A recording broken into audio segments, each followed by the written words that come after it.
आशीर्वाद। नदी मुक्त हो गई थी, गांव बच गया था और राजा धनगिरी सुधर चुका था।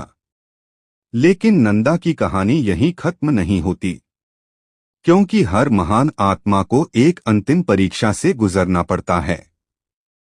काली रात का आगमन। देवकुंड में उस रात अजीब सी खामोशी थी। आसमान में बादल घिराए, तारे गायब हो गए और अमरदीप की लौ पहली बार हल्की सी कांपने लगी। गांव वाले घबरा गए। क्या फिर कोई संकट आ गया?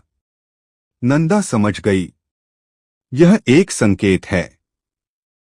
महादेव उसे किसी अंतिम कर्तव्य के लिए बुला रहे थे।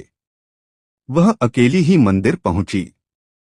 अमरदीप की लौ धीरे धीरे मध्यम हो रही थी, जैसे उसे किसी की आवश्यकता हो। नंदा ने घुटनों पर बैठकर कहा, हे महादेव, यदि कोई अंतिम परीक्षा है, मैं तैयार हूं।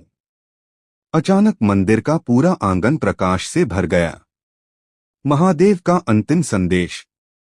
महादेव का दिव्य स्वर गूंजा, बेटी नंदा, आज अमरदीप बुझ नहीं रहा, बल्कि तुम्हें सौंपा जा रहा है। अब से इसकी रोशनी तुम हो, लेकिन इसके लिए तुम्हें एक सत्य जानना होगा, जो किसी को पता नहीं। नंदा ने आश्चर्य से पूछा, कौन सा सत्य महादेव? महादेव प्रकट हुए, शांत, तेजस्वी और सर्वज्ञ स्वरूप में। नंदा का दिव्य जन्म। शिव बोले, तुम साधारण बालिका नहीं हो, तुम मेरी करुणा का अंश हो। जब पृथ्वी पर लोगों के हृदय कठोर होने लगे, तब पार्वती के आशीर्वाद से तुम्हारा जन्म हुआ, ताकि तुम लोगों को प्रेम, साहस और सत्य का मार्ग दिखा सको। नंदा की आंखों में आंसू आ गए। उसे पहली बार समझ आया कि क्यों महादेव उसके हर कदम पर साथ थे। अंतिम परीक्षा, निस्वार्थता। महादेव ने कहा, अमरदीप की लौ तब तक अमर रहेगी जब तक उसे जलाने वाला मन निस्वार्थ रहेगा।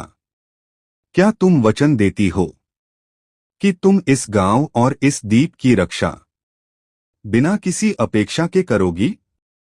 नंदा ने बिना सोचे कहा, हाँ महादेव, जब तक मैं हूं, प्रेम की रोशनी बुझने नहीं दूंगी। और उसी क्षण दीपक की लौ अचानक प्रचंड स्वर्णिम हो उठी। उसकी चमक से पूरा देवकुंड